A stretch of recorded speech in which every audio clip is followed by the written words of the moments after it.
ఆయన గత ఏడాది జరిగిన సార్వత్రిక ఎన్నికల్లో చంద్రబాబు ఇచ్చినవే కాకుండా తాను కూడా అనేక హామీలను ఇచ్చారు.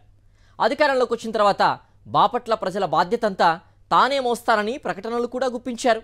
ఎన్నికలు అయిపోయి గెలిచిన తర్వాత అసలు స్వరూపం ఆవిష్కరిస్తున్నారు. ఎమ్మెల్యే అయిన కొద్ది కాలంలోనే అరాచకానికి ఐకాన్గా మారాడు.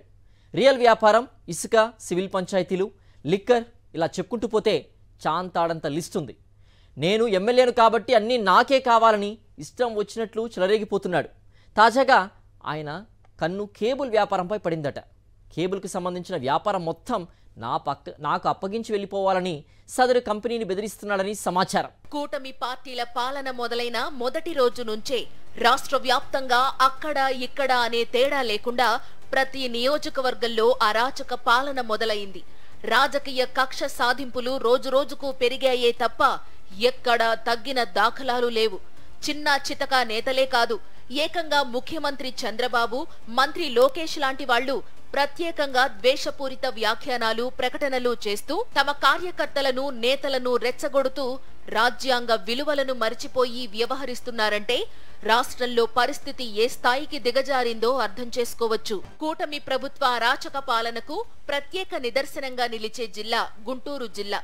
ఈ జిల్లాలో కూటమి నాయకులు గెలిచినప్పటి నుంచి కనీ విని ఎరుగని విధంగా రాక్షస అవతారం ఎత్తి అరాచకానికి మారుపేరుగా నిలుస్తున్నారు. అడ్డగోలు సంపాదన కోసం దేన్ని వదలడం లేదు. ఇసుక, లిక్కర్, రేషన్ బియ్యం, రియల్ వ్యాపారం, సివిల్ సెటిల్మెంట్లతో ఒకరితో మరొకరు పోటీపడి సంపాదిస్తున్నారు. ఇందులో పెదకూరపాడు ఎమ్మెల్యే భాష్యం ప్రవీణ్, బాపట్ల ఎమ్మెల్యే వేగేశన నరేంద్రవర్మల పేర్లు ప్రముఖంగా వినిపిస్తున్నాయి. లోకేష్ గుడ్ బుక్స్ లో ఉండడం కోసం రెడ్ బుక్ రాజ్యాంగ విధానాలను తూచా తప్పకుండా అమలు చేస్తున్న వీరు ఈ విషయంలో తమ రికార్డులను తామే బద్దలు కొడుతున్నారని వారి అనుచరులు చెప్పుకుంటున్నారు. పెదకూరపాడు ఎమ్మెల్యే భాష్యం ప్రవీణ్, బాపట్ల ఎమ్మెల్యే వేగేశన నరేంద్రవర్మలు ప్రతిపక్ష వైఎస్ఆర్సీపీ నేతలపై దాడులు చేయిస్తూ అక్రమ కేసులు బనాయిస్తూ పైశాచిక ఆనందం పొందుతున్నారు. మరోవైపు అధికారాన్ని అడ్డం పెట్టుకుని అక్రమ సంపాదనల్లో మునిగి తేలుతున్నారని వారి నియోజకవర్గాల ప్రజల్ని ఎవరిని అడిగినా సరే చెబుతారు. ఈయన పేరు వేగేశన నరేంద్రవర్మ, బాపట్ల ఎమ్మెల్యే. ఈయన గెలిచిన వెంటనే రియల్ వ్యాపార దందాలపై ఫోకస్ పెట్టారు. వైఎస్ఆర్సీపీ పాలనలో బాపట్ల జిల్లా కేంద్రంగా మారడంతో ఈ పట్టణంలో రియల్ వ్యాపారం ఊపందుకుంది. సముద్ర తీర ప్రాంతం కూడా ఉండడంతో పర్యాటకంగా కూడా అభివృద్ధి సాధించడం మొదలైంది.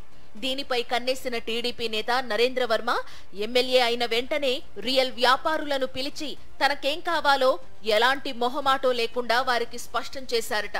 నేను చెప్పినట్లు చేస్తేనే మీరు ఇక్కడ వ్యాపారం చేయగలుగుతారంటూ అప్పట్లో మాస్ వార్నింగ్ ఇచ్చారు. అప్పటికే కోట్ల రూపాయలు ఖర్చు పెట్టి వెంచర్లు వేసిన రియల్ వ్యాపారులు ఎమ్మెల్యే హెచ్చరికలతో కంగుతిన్నారు. వెంటనే వారు బాపట్ల ఎంపీ కృష్ణప్రసాద్ ను కలిసి పరిస్థితి వివరించినప్పటికీ పెద్దగా ప్రయోజనం లేకుండా పోయిందట. ఈ నేపథ్యంలో ఎమ్మెల్యే ఆగడాలు పెరిగిపోయి ప్రస్తుతం బాపట్లలో రియల్ వ్యాపారం కుప్పకూలిపోయింది. ఇక ఇసుక వ్యవహారానికి వస్తే ఇక్కడ కూడా బాపట్ల ఎమ్మెల్యే తాను చెప్పిందే జరగాలని అధికారులకు ఆదేశాలు జారీ చేశారు.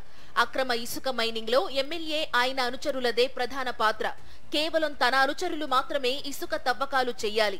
వేరే వ్యక్తులు ఇసుక తవ్వకాలు చేస్తే వారిపై వెంటనే కేసులు పెట్టడం బాపట్లలో ఒక రొటీన్ కార్యక్రమంగా మారిపోయింది. ఇసుక వ్యవహారంలో కూడా ఎమ్మెల్యే నరేంద్రవర్మ, ఎంపీ కృష్ణప్రసాద్ మధ్య పెద్ద పంచాయతీ నడిచిందని వార్తలు వచ్చాయి. ఇక ఎమ్మెల్యే నరేంద్రవర్మ లిక్కర్ దందాలైతే మరీ దారుణంగా ఉన్నాయని చెప్పుకుంటున్నారు.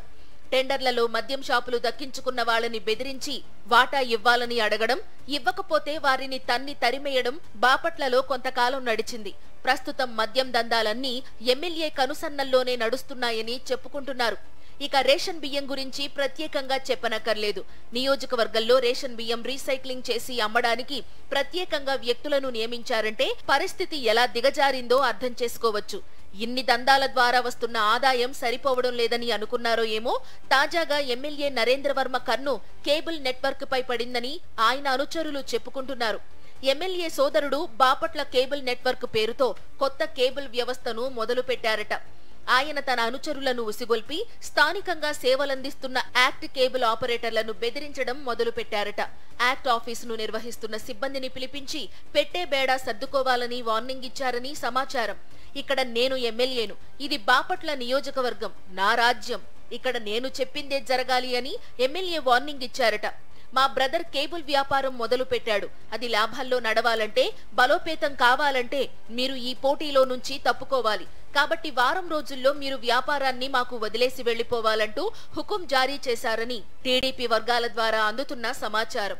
అంతేకాదు తర్వాత యాక్ట్ కేబుల్ ఆపరేటర్లను కూడా బెదిరించి మర్యాదగా మీరందరూ యాక్ట్ కు గుడ్ బై చెప్పి మా కేబుల్ ఆపరేటర్లుగా మారండి, లేకపోతే మీ ఏరియాలో కేబుల్ వైర్లు కత్తిరించి మా సెటప్ బాక్సులు పెట్టుకుంటామని తెగేసి చెప్పారట.